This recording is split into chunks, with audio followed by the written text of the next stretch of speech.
Hi and welcome to this Blueberry Markets video update with me, John Kibler, head currency analyst.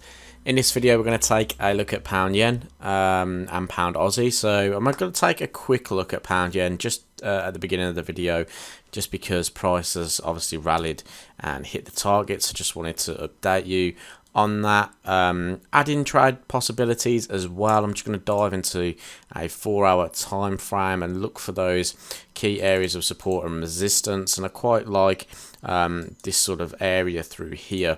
So I'm just going to draw a big zone through here around about that 132 area.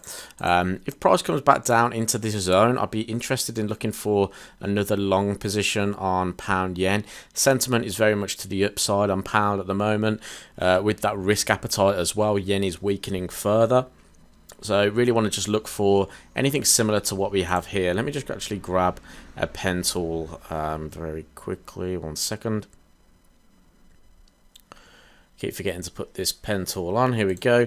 So you can see here price really pushed to the downside, came into that level of support. This is where we wanted to be a buyer of the market. Market rallied, looking for something very similar to again, if we get some kind of pullback into this zone, are we going to get another long opportunity? So watching out for this area. It kind of links up quite nicely into the sort of neckline area. So if we were to draw the neckline of the overall head and shoulders pattern, this is what it would look like, because you've got a bit of a descending trend line as the neckline. Technically, if we look at that daily time frame, you can see that previous high there and this high here.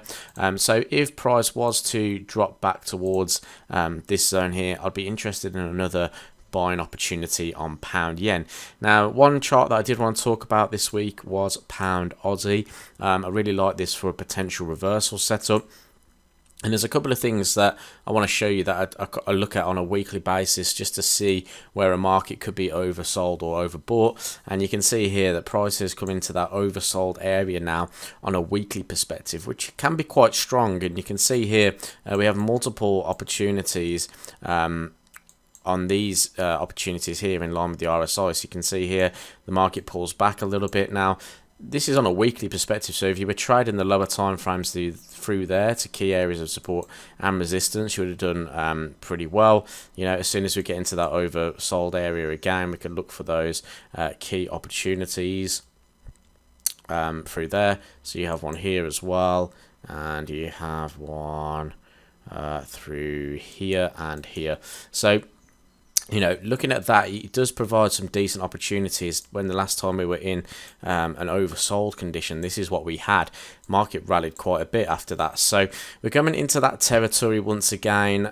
Quite like the idea of pound Oz reversals. Just need to see the Australian dollar weaken. Now, the only way that's really going to happen is if this risk sentiment does fade. And if we actually go to the Dow Jones at the moment, price is now at that $25,000 level that we've been speaking about for a good while now. So I'm waiting to see how the market reacts to this level. Are we going to start seeing the market pull away from this level and potentially form some kind of double top or lower high from here, or is the market just going to completely ignore it and continue to the upside? We're going to have to wait and see there. Because price is at this critical point. So I don't want to be adding into any risk sentiment trades at the moment, because price is obviously pushing to the upside and it's at that key point. So let's just wait to see what happens. Might push a little bit further. Obviously there is this big zone through here. It's not just a area just at that $125,000 level, but it's, you know, that's the one area I was looking for price to retest. Weekly is now back into this zone. So let's just see what happens. If price does start to reject it, we start getting daily bearish closes. That'll be the idea to look for that short sentiment from here, which would also coincide with some downside on Aussie. At the moment, Aussie very strong.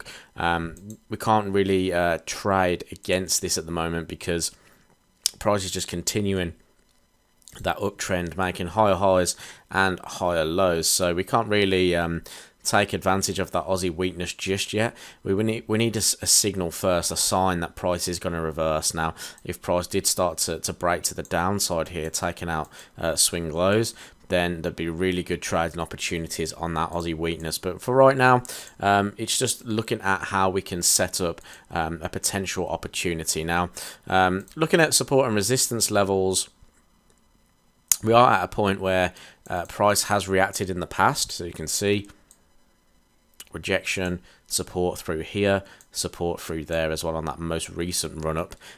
So yeah, we are coming into an area of support on the weekly. It's just we need to see some action here on a daily perspective, even a 4 hour. So if we're going to the 4 hour time frame, trend is very much down. Okay, so there's no real considerable pullbacks. You know, we've had these moves like this, but now price is starting to or the impulses are starting to become a little bit shallower. There could be a potential reversal. So what I'm looking for, if price takes out this high, then I'm going to be looking for a pullback continuation move from here. But pound Aussie very much in the zone, very much a reversal pair of the week in terms of looking at the strength and weakness analysis.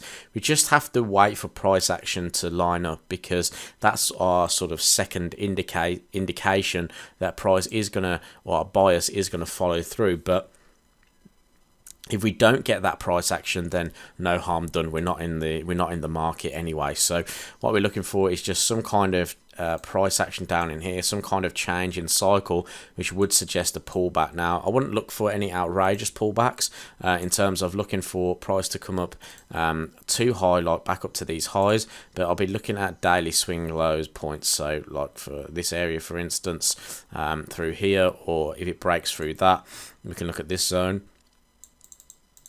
through here as well. So keep an eye on pound Aussie. This is definitely a chart I am interested in. It's just whether we are going to get that price action because of the strength of the Australian dollar at the moment.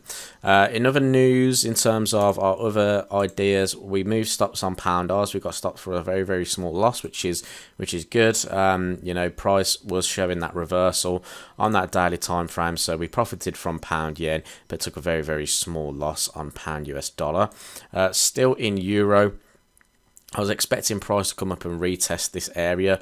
It has done.